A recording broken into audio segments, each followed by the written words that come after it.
మీరు 'శ్యామ్ సింగరాయ్' మూవీ చూసారా? ఆ సినిమాలో చూపించినట్లు పునర్జన్మ ఉంటుందా? ఆ సినిమాలో హీరో తన ప్రేమని, తన ప్రేయసికిచ్చిన మాటని నిలబెట్టుకోవడానికి మళ్ళీ పుడతాడు. నిజంగా నిజ జీవితంలో కూడా మనము అలాగ పుట్టగలమా? దీని గురించి మన పురాణాలు ఒక విధంగా అవుననే చెప్తున్నాయి. మంచి బంధం దొరకడం పూర్వజన్మ సుకృతమని, పూర్వజన్మలో పాపాలు ఈ జన్మలో అనుభవించక తప్పదు అని, మనిషికి 7 జన్మలుంటాయని, ఇలా మనవారు మాటిమాటికి పునర్జన్మ ఉంటుంది అని గుర్తు చేస్తూనే ఉంటారు. నిజానికి అసలు పునర్జన్మ ఉంటుందా? ఒకసారి ఈ కథను వినండి. పునర్జన్మ ఉంటుందో లేదో మీరే చెప్తారు. 1926 డిసెంబర్లో ఢిల్లీకి చెందిన మొహల్లా అనే వ్యక్తికి ఒక కూతురు పుట్టింది. ఆమెకి శాంతిదేవి అనే పేరు పెట్టారు.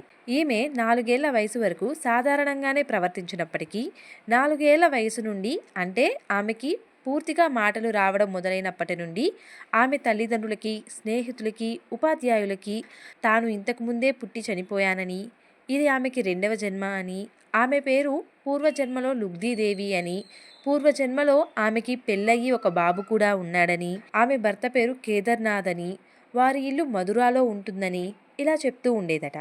అయితే ఆమె చిన్నపిల్ల కావడంతో వారి తల్లిదండ్రులు ఆమె మాటలు కట్టుకథలుగా కొట్టిపారేశారు. కానీ ఆమె మాత్రం తన గత జన్మ గురించి చెప్తూనే ఉండేది. తనని మధుర తీసుకువెళ్ళమని గొడవ కూడా చేసేదట. కానీ వారి తల్లిదండ్రులు నిర్లక్ష్యం చేయడంతో 6 ఏళ్ల వయసులో తన పూర్వజన్మ కుటుంబ సభ్యులను కలవడానికి, తన భర్తని, కొడుకుని కలవడానికి ఇంటి నుండి పారిపోయి మధుర వెళ్లే ప్రయత్నం కూడా చేసింది. ఆమె ప్రవర్తనని మానసిక సమస్యగా పరిగణించి వారి తల్లిదండ్రులు డాక్టర్ దగ్గరకు తీసుకుని వెళ్ళగా డాక్టర్ కూడా ఆమె చెప్పేవి అన్నీ విని ఇవన్నీ నిజమే అని తేల్చి చెప్పారట. అయితే ఆమె పూర్వజన్మ కథ ఏంటి? 1902లో మధురాలో చతుర్భుజ్ అనే వ్యక్తికి లుగ్దీదేవి అనే అమ్మాయి జన్మించింది. అది బాల్య వివాహాల కాలం కావడంతో ఆమెకి 10 ఏళ్ల వయసులోనే కేదార్నాథ్ అనే వ్యక్తితో వివాహం జరిపించారు. అయితే కేదార్నాథ్కి ఇది రెండవ వివాహం. మొదటి భార్య అనారోగ్యంతో చనిపోయారట. కాగా లుగ్దీదేవికి మొదట పుట్టిన బిడ్డ కూడా చనిపోయింది.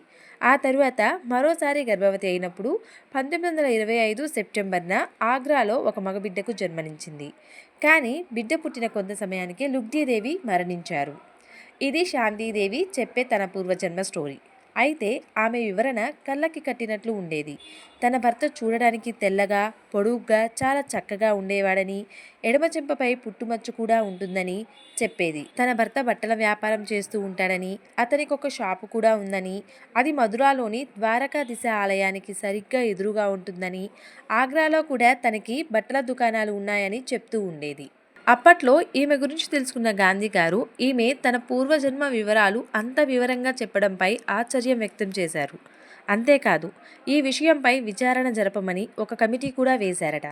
ఆ కమిటీ సభ్యులు విచారణ జరపడానికి శాంతిదేవిని మధుర తీసుకువెళ్ళినప్పుడు ఆ పాప తన ఇంటికి దారి ఎటు ఉందో చెప్పడమే కాక అక్కడ కొత్తగా కట్టిన ఇంటి వివరాలు కూడా చెప్పేదట.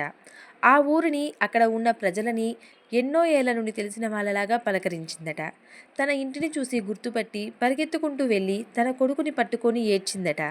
తన తల్లిదండ్రులను గుర్తుపట్టి హత్తుకొని బోరున విలపించిందట.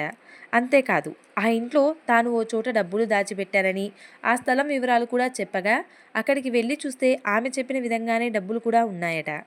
తన భర్తను చూసి గుర్తుపట్టి తానే నా భర్త కేదార్నాథ్ అని చెప్పిందట. కానీ ఆమెని పక్కదోవ పట్టించడానికి, కన్ఫ్యూజ్ చేయడానికి అతను కేదార్నాథ్ కాదని, కేదార్నాథ్ వారి అన్నయ్య అని చెప్తే కూడా ఆమె కాదు, అతను కేదార్నాథే, ఆయనే నా భర్త అని వారించిందట. అంతేకాదు, ఆమె బిడ్డకు జన్మనిస్తూ చనిపోయానని ఆమె మరణాన్ని కూడా వివరించిందట. దీనితో పాటు చనిపోయే ముందు ఆమె తన భర్త దగ్గర నేను చనిపోతే నువ్వు మరో పెళ్లి చేసుకోకూడదు అని ప్రమాణం కూడా చేపించుకుందట.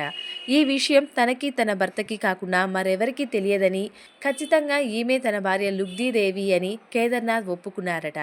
తన కుటుంబ సభ్యులు కూడా ఖచ్చితంగా ఈ శాంతిదేవియే తన కూతురు లుగ్దీదేవి అని ఒప్పుకున్నారట.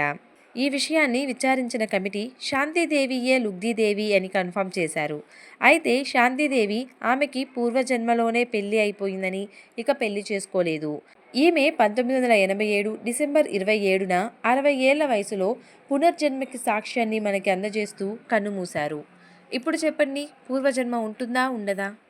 ఈ విషయం పక్కన పెడితే శాంతిదేవికి తన భర్త అంటే ఎంత ప్రేమ కదా. శ్యామ్ సింగరాయ్ మూవీలో తన ప్రేమని, తన ప్రేయసికిచ్చిన మాటని నిలబెట్టుకోవడానికి హీరో మళ్ళీ పుట్టినట్లు తన భర్త, బిడ్డ కోసం ఆమె మళ్ళీ జన్మించారు. అలా జన్మించడమే కాకుండా పూర్వజన్మలో కూడా తాను అనుభవించలేని బాల్యం తిరిగి ఆమెకి దక్కినా తనకి తన ప్రేమే కావాలి అని మధుర జ్ఞాపకాలను వెతుక్కుంటూ మళ్ళీ మధుర వెళ్ళారు. ప్రేమ ఎంత విచిత్రమో కదా.